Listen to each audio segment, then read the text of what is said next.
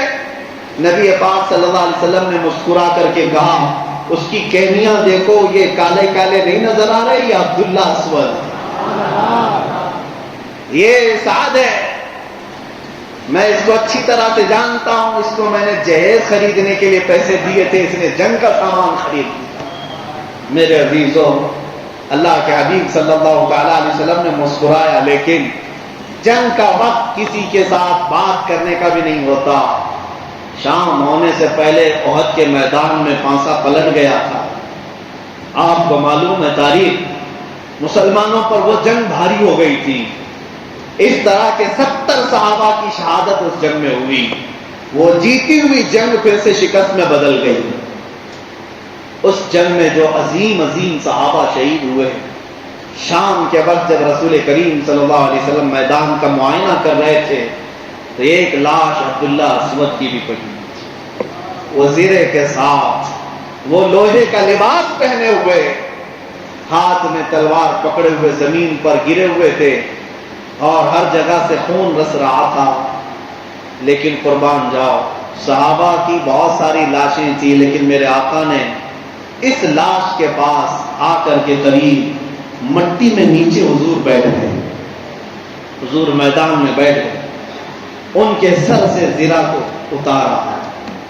صحابہ دیکھ رہے تھے, لوہے کی ٹوپی خود جس کو کہتے ہیں اس کو اتارا, اور جیسے ہی لوہے کی ٹوپی کو اتارا تو سبوں نے پہچان لیا یہ عبداللہ اسود. لیکن اس کے بعد اس صحابی کی قسمت دیکھیں, میرے آقا نے ان کا سر اپنی گود میں رکھ لیا, اور ان کے سر پر اور ان کے چہرے پر جتنی دھول لگی تھی میرے آقا نے اپنے ہاتھوں سے صاف کیا, خون کو پوچھا.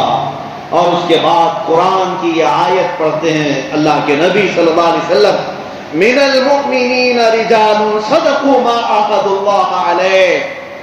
صحابہ سے کہتے ہیں میرے آقا, اللہ قرآن میں فرماتا ہے مومنین میں کچھ ایسے بندے ہیں جنہوں نے اللہ سے کیا ہوا وعدہ پورا کر دیا, انہی میں سے میرا یہ صحابی. خواہشات کس کو کہتے ہیں؟ اے میرے عزیزو, شادی کرنے کی خواہش کس کی نہیں ہوتی؟ جہیز اور سجنے سورنے دولہا بننے کی خواہش کس کی نہیں ہوتی؟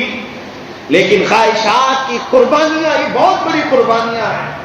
اور اس کے بعد وہ زرہ, وہ خود, وہ تلوار, وہ گھوڑا, جنگ کے بعد جب مدینے لایا گیا رسول پاک صلی اللہ علیہ وسلم نے سب کو جمع کیا اور اس انصاری صحابی کی جو بیٹی تھی ان کو دیا اور کہا میں نے رات میں ان کا نکاح پڑھایا تھا, یہ اس کی وارث ہوئی. ایک رات بھی نہیں گزارے, شوہر بیوی تو ہو چکے تھے, نکاح ہوا تھا. یہ ان کی قربانیاں تھیں. انہوں نے ہر چیز پر اللہ کی رضا کو, رسول کی محبت کو مقدم رکھا. فرسٹ پرائیوریٹی حضور کی ذات ہے, اس کے بعد پھر ہماری خواہشات. اسی لیے اقبال نے کہا ہے آبروئے ماں زنام مصطفیٰ, آبروئے ماں زنام مصطفیٰ, ہم سب کی عزت و آبرو مصطفیٰ کے نام سے ہے. اور اسی کے بعد میں اپنی طرف سے یہ بات اکثر عرض کرتا ہوں, ہرچے دری دنیا باد مصطفیٰ, اور اس دنیا میں جو کچھ بھی ہے وہ میرے مصطفیٰ کے بعد, حضور کے بعد. جس دن آپ کو یہ بات سمجھ میں آ جائے گی تو آپ کو اندازہ بھی ہوگا کہ قربانی کہتے کسے. میرے عزیزو, اب میں آتا ہوں ان عظیم قربانیوں کی بات. دیکھیں, مالی قربانیاں بھی ہیں, جانی قربانیاں بھی ہیں, اولاد کی قربانیاں بھی ہیں, خواہشات کی قربانیاں بھی ہیں, ایک لمبی فہرست ہے. لیکن کچھ وہ لوگ ہیں جنہوں نے منصب کی قربانیاں بھی دی ہیں, جاہ و جلال کو بھی ٹھکرایا ہے. یہ وہ لوگ ہیں جن کو اللہ تعالیٰ نے تخت شاہی دیا لیکن انہوں نے ٹھوکر مار اور واپس آ گئے. یہ قربانی نہیں ہے تو اور کیا ہے؟ بلخ کے بادشاہ ابراہیم بن ادھم کو کون نہیں جانتا؟ سلسلہ چشتیہ کے اس عالی وقار بزرگ کا نام ہے جن کے نام کی برکت سے اللہ دعائیں قبول فرمائے. ابراہیم بن ادھم، یہ عام صرف فقیر اور درویش کا نام نہیں لے رہا، بلخ کے بادشاہ کا تخت بھی سجا رہتا، شاہانہ کر و فر بھی ہے، فوجی دستے بھی ہیں، کنیزائیں بھی ہیں، محل میں سب کچھ تھا عیش کے لیے. لیکن ایک بار ایسا دل میں خیال آیا کہ جو قلبی سکون مجھے چاہیے وہ یہ بستر پر نہیں مل رہا. کئی واقعات پیش آئے ان کے ساتھ، اور وہ اپنا شاہی دربار چھوڑ کر کے جب نکلے تھے، ایک گدڑی آپ کے جسم پر تھی اور اس پہ ٹاکے مارتے رہتے سوئی اور دھاگا لے کر. بہت دور ایک ندی کے کنارے اپنا بسیرا کر لیا. وزیر اور بہت سارے سپاہی پریشان تھے، کیونکہ آپ کی طرح حکومت چلانا سب کے بس کا کام نہیں تھا. ایک آپ کا فرما بردار وزیر ڈھونڈتا ڈھونڈتا آپ تک پہنچ بھی گیا. دیکھا اس بادشاہ کی آج حالت یہ ہے کہ گدڑی پہنا ہے، ہاتھ میں سوئی دھاگا ہے اور تاک رہا ہے. خاموشی کے ساتھ وزیر جا کر کھڑا ہوا. جو شاہانہ طریقے ہوا کرتے تھے شاہی دربار کے، اسی انداز میں کہا، بادشاہ سلامت، یہ آپ نے کیا حال بنا رکھا ہے؟ چلے محل میں، تخت آپ کا انتظار کر رہا ہے، مسند اور کرسی آپ کا انتظار کر رہی ہے. آپ نے آنکھیں اٹھائی اور دیکھا کہ میں جس کو سب چھوڑ کر کے آیا، یہاں تم بھی پہنچ گئے. بات کرتے کرتے ان کی سوئی دریا میں گر گئی. کہا کہ تم میرے بڑے فرما بردار ہو، تم میرے وزیر ہو، سپاہی ہو، وفادار ہو. کہا بالکل، میں آپ کا وفادار ہوں، سچا ہوں آپ کا، اس لیے تو یہاں تک آیا. ابراہیم بن ادھم نے کہا، اگر تو میرا سچا وفادار ہے، دیکھ میری سوئی دریا میں گری ہے، لے کر آ. جا وہ ڈھونڈ کر لیا. کہا اتنا بڑا سمندر اور آپ کی اتنی چھوٹی سوئی میں کیسے ڈھونڈ سکتا ہوں؟ کہا تو نہیں لا سکے گا. پھر ابراہیم بن ادھم نے سمندر کی طرف، دریا کی طرف دیکھ کر کہا، اے اللہ کی مخلوق، میں نے دنیا سب ترک کر دیا ہے اس رحمان کے لیے، کیا میری ایک چھوٹی سوئی کوئی مچھلی لا سکتی ہے؟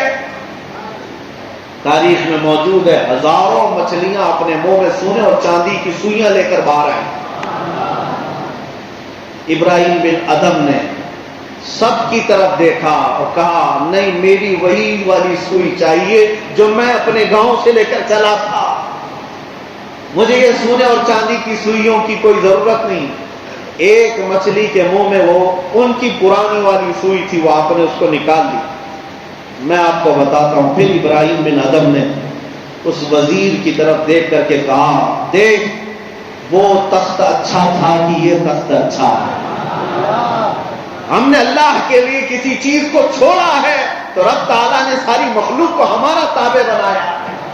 قربانی دینے کے بعد یہ مت سمجھو کہ سب لٹ جائے گا، پلس ہو کر کے ملنا اللہ کی بارگاہ. اسی لیے کہا گیا ہے میرے عزیزو، قتل حسین اصل میں مرگ یزید ہے. اسلام زندہ ہوتا ہے ہر کربلا کے بعد. اس خون حسین کو رائے گاہ نہیں جانا ہے. کربلا کے میدان میں اگر قتل ہو گیا ہے تو قربانی بہت عظیم ہے، لیکن کیا سمجھتے ہو کہ وہاں پر قربانی کے بعد سب ختم ہو گیا؟ نہیں. تاریخ آج بھی ان کفار و مشرکین اور دشمنوں کو ہر محرم پر زناٹے دار تھپڑ مارتی ہے. دیکھ وہ یزیدی، دیکھ وہ تخت یزید پر بیٹھے ہوئے ظالم، آج دیکھ 1400 سال کے بعد بھی خون حسین آج کس طرح چمک رہا ہے. ہر علاقے سے حسین حسین کی آواز آج پھر بھی آتی ہے، لیکن ڈھونڈ کر کے دکھا کہ یزید کا بچہ یا یزید کا نام کسی گلی کوچے میں نظر آتا. اور پھر میں تو پریکٹیکل بتاؤں آپ کو، پریکٹیکل تاج اور تخت سب کچھ جس کے پاس تھا. دمشق کی سرزمین تخت تھی، اس یزید کا شاہانہ کرو پر تھا. صرف ایک حسین سے لڑنے کے لیے جس نے 22,000 کا لشکر بھیجا، سب کچھ تو وہاں تھا. لیکن آج جاؤ، آپ کو اگر میسر ہو تو ملک شام دمشق بھی چلے جانا، اور اللہ نے توفیق دی تو عراق کے کربلا میں بھی چلے جانا. دمشق جا کر کے، دمشق جا کر کے اچھے اچھوں سے پوچھ لینا. تاریخ میں ہم نے سنا ہے کہ امیر معاویہ کا بیٹا یزید نام کا ایک ظالم تھا، اور اس نے تخت بچھایا تھا. کہاں ہے اس کی قبر؟ شاید کچھ پرانے تاریخ جاننے والے لوگ آپ کو لے کر کے جائیں گے ایسی جگہ پر جہاں پورے دمشق کا کچرا پھینکا جاتا ہے، جہاں مرے ہوئے جانور ڈالے جاتے ہیں، جہاں پر آپ ناک بند کر کے کھڑے نہ ہو سکیں. اور پھر آؤ عراق کی سرزمین پر، اور پھر کسی بھی ایک مسلمان سے پوچھو، سنا ہے یہاں ایک میدان تھا کربلا کا، اور وہاں پر میرے رسول کی آل کے ٹکڑے ٹکڑے کر دیے گئے تھے. کیا وہ جسم ٹکڑے کرنے کے بعد بکھر گیا؟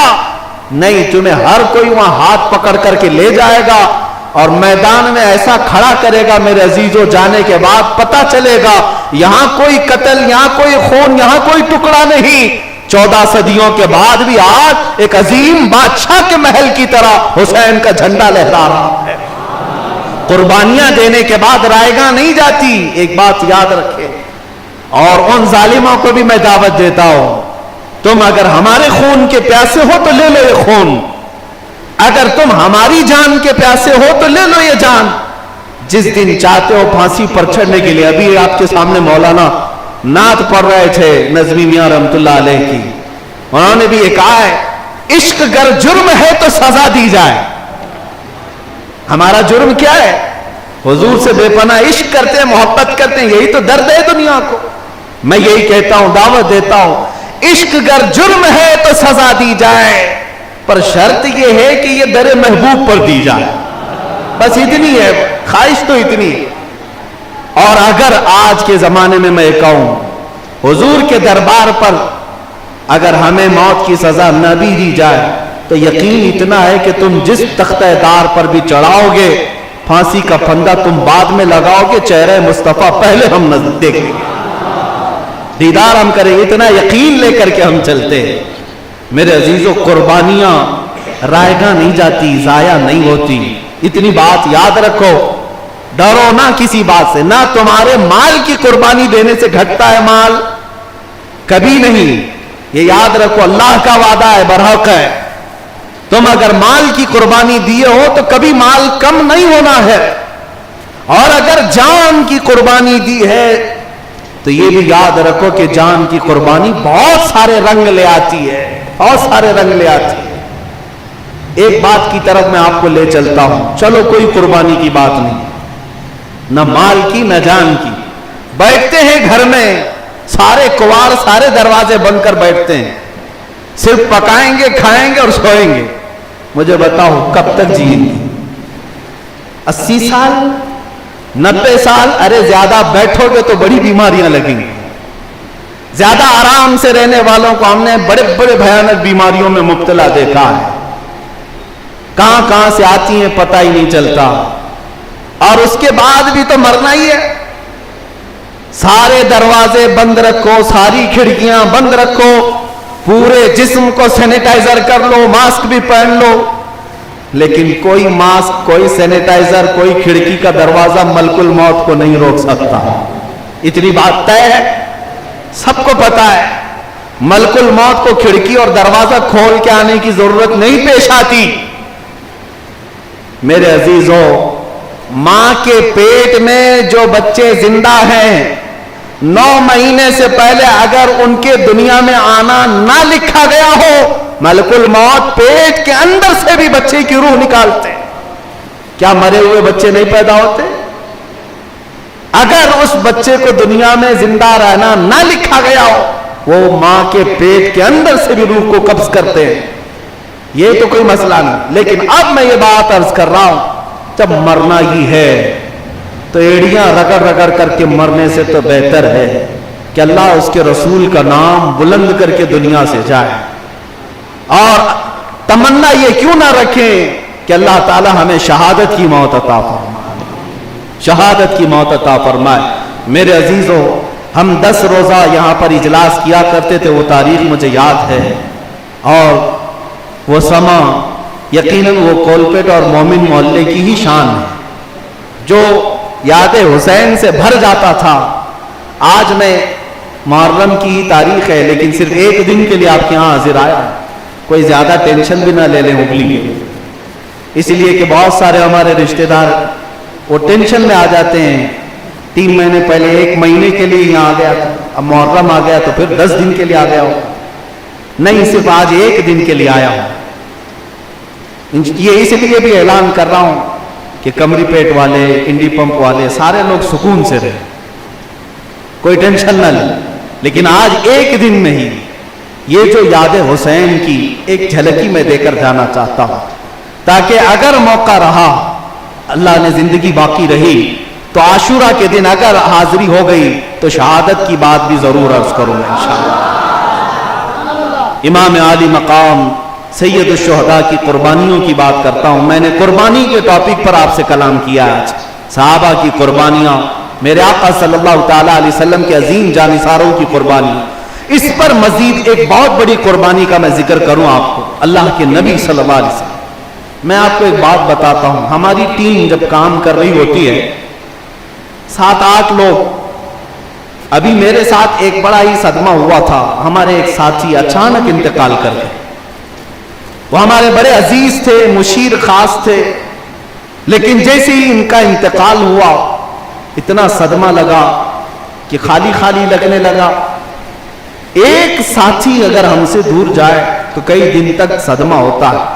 میرے عزیزو, ہمارا کون سا بڑا کام ہے, ہم کون سا بہت بڑا دین کا کام کر رہے ہیں, اور ہمارے ساتھی بھی ویسے کتنے بڑے ساتھی ہیں, نارمل ہی ہیں. اس کے باوجود میں نے محسوس کیا صدمہ لگتا ہے, غم ہوتا ہے ایک ساتھی کے جانے پر. کبھی آپ سوچ سکتے ہو اس رسول پاک صلی اللہ علیہ وسلم کے صبر کا کتنا بڑا امتحان ہوگا جب احد کے میدان میں میرے آقا کھڑے ہو, ان کے عزیز ترین چچا امیر حمزہ کا سینہ چیرا جا رہا ہو, پھاڑ کر کے کلیجہ نکالا جا رہا ہو, اور پھر حضور کے سامنے ہی کچا کلیجہ چبایا جا رہا ہو.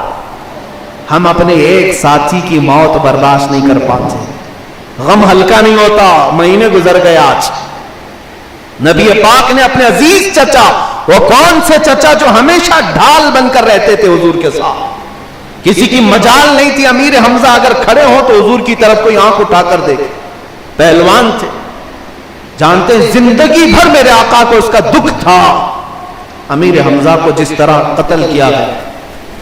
17 غزوات میں میرے آقا نے اپنے ساتھیوں کو جاتے ہوئے دیکھا ہے. 17 غزوات میں کیسی کیسی جانیں گئی ہیں جانتے ہو. اس میں میرے آقا کی کتنی بڑی قربانی, جمے رہنا, ڈٹے رہنا. ان سب جانوں کے جانے کے بعد حضور اکرم صلی اللہ علیہ وسلم بدر کے میدان میں گئے. اگرچہ بدر میں اسلام کو فتح ہوئی, لیکن جانتے ہیں حضور کے گھر کا حال کیا تھا. حضور کی اپنی بیٹی حضرت رقیہ دم توڑ رہی تھی, بیمار تھی. میرے آقا مدینے میں نہیں تھے, اپنی عزیز بیٹی.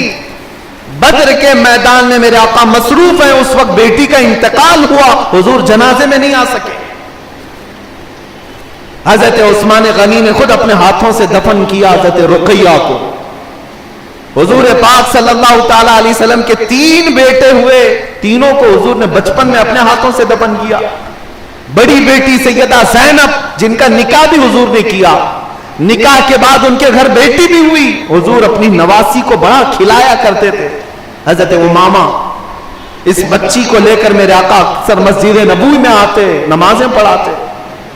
اس سیدہ زینب کو حضور اکرم صلی اللہ علیہ وسلم کے سامنے ہی موت آئی. حضور نے ان کا بھی جنازہ پڑھایا اور دفن کیا. تیسری بیٹی حضرت ام کلثوم حضور کے سامنے ہی دم توڑ گئی, وفات پا گئی.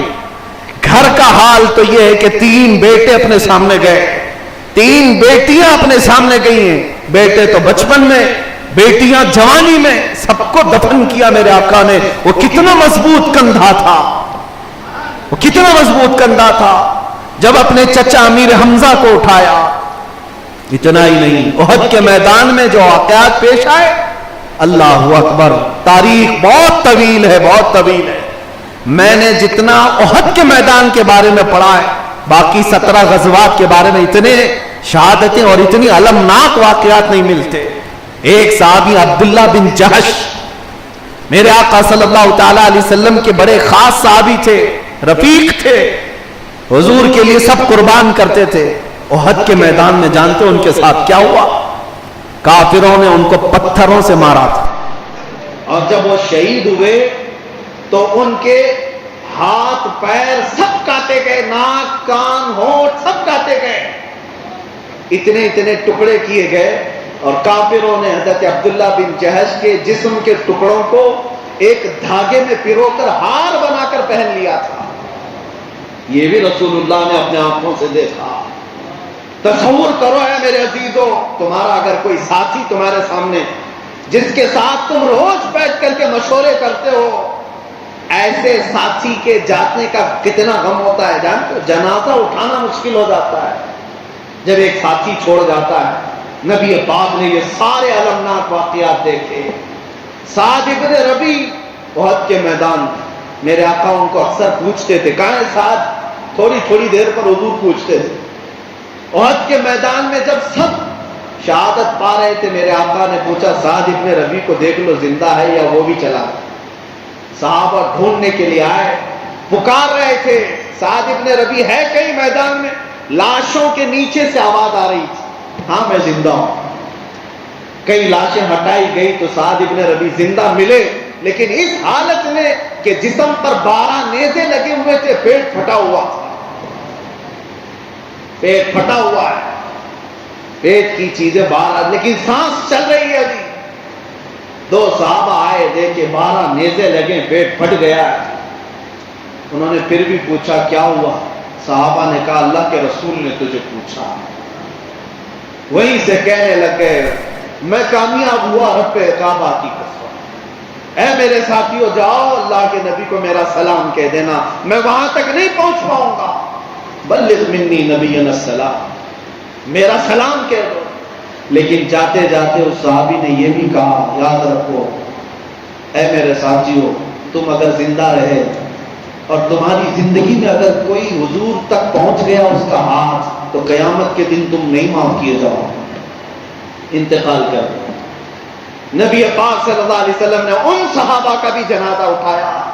انس بن نذیر ایک صحابی ہیں جن کے جسم کے ساتھ ایسا ہو گیا تھا کہ سوائے ان کی شہادت کی انگلی کے کچھ بھی نہیں ملا، کچھ نہیں ملا، مسل دیا گیا تھا گھوڑوں کے ٹانک سے، صرف ان کی ایک انگلی ملی جس سے ان کی بہن نے پہچانا کہ یہ میرا بھائی انس بن نذیر ہے، باقی پہچان کے لیے کوئی چیز نہیں تھی۔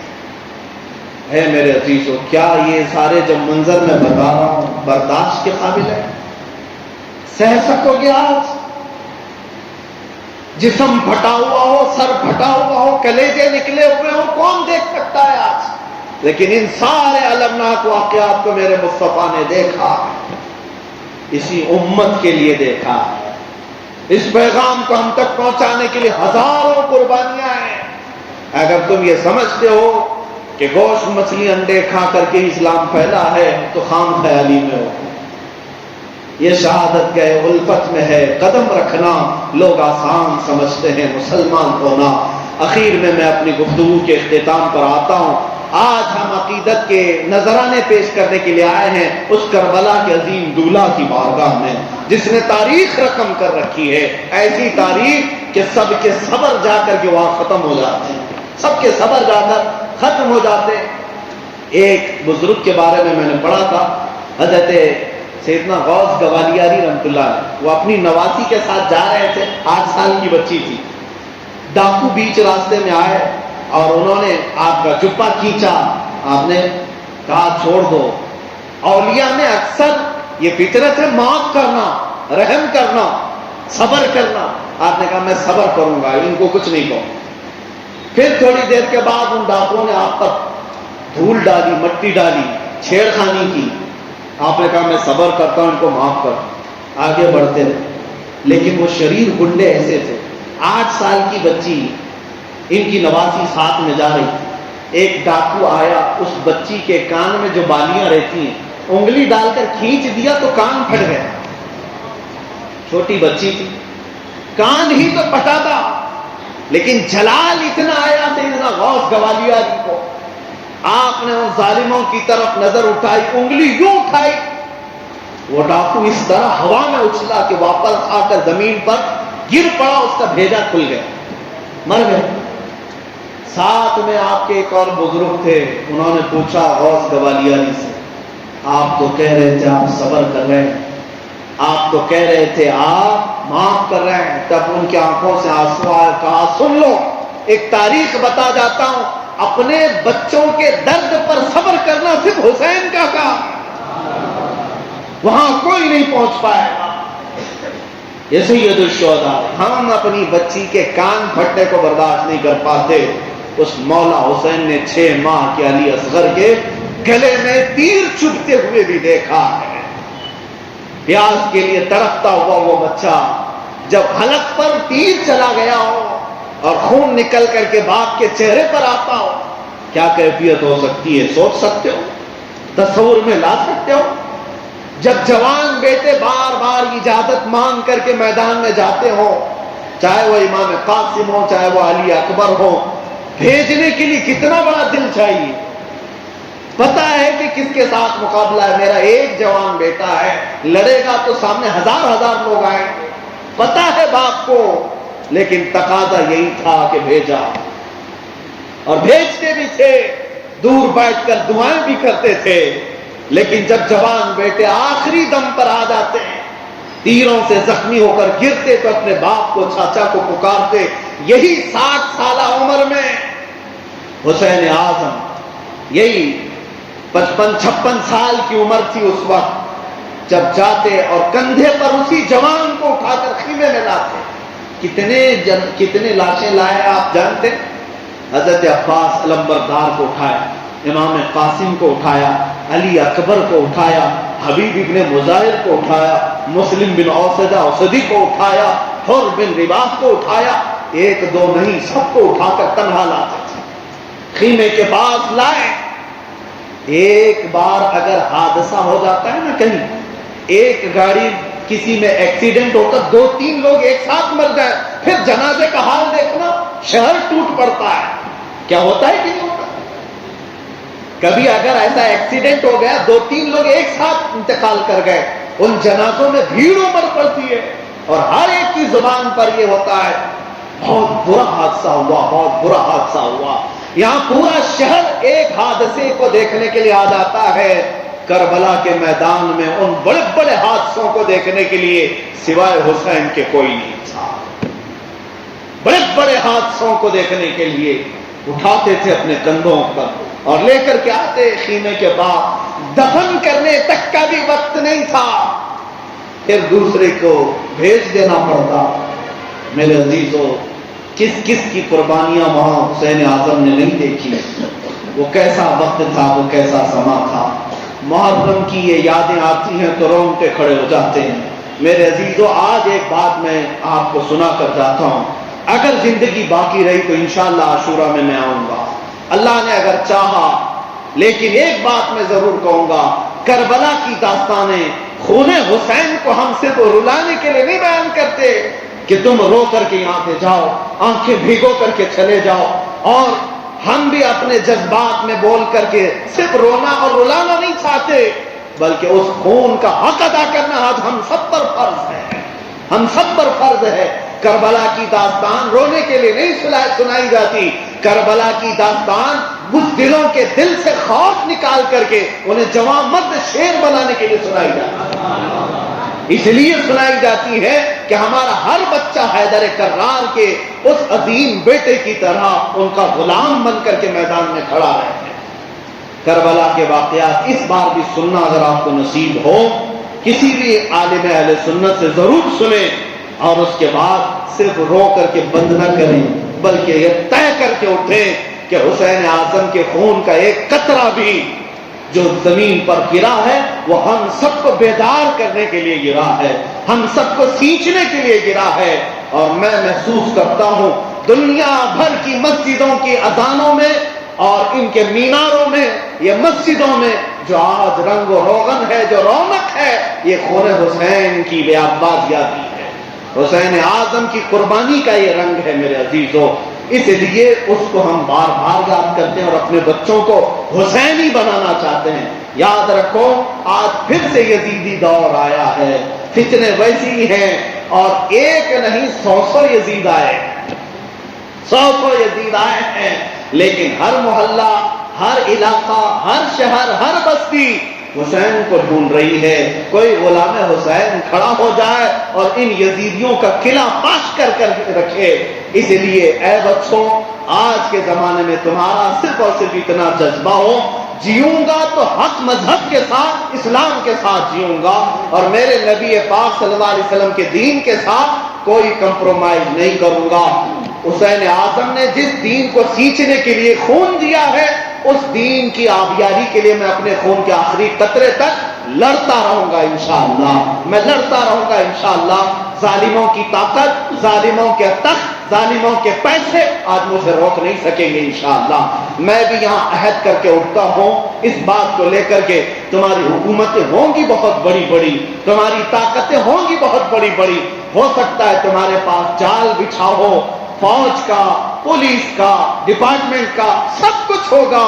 ہو سکتا ہے ہم فقیر ہیں، ہم کچھ نہیں عاری ہیں، لیکن اتنی بات ہمیں یقین کے ساتھ معلوم ہے کہ اگر خون کا قطرہ بھی ہمارا بہے گا تو وہ شعر یاد کر لینا، اسلام زندہ ہوتا ہے ہر کربلا کے بعد، اسلام زندہ ہوتا ہے ہر کربلا کے بعد۔ اگر کربلا کی تاریخ رقم کرنی پھر سے ضرورت پیش آئی تو اللہ گواہ رہے کہ مولا کریم ہمیں کوفہ والوں میں اور یزیدوں میں ہرگز نہ شمار کر، اگر ہمارے گھر میں آدھی روٹی بھی ہو مولا ہمیں حسین کی فوج میں شمار کرنا۔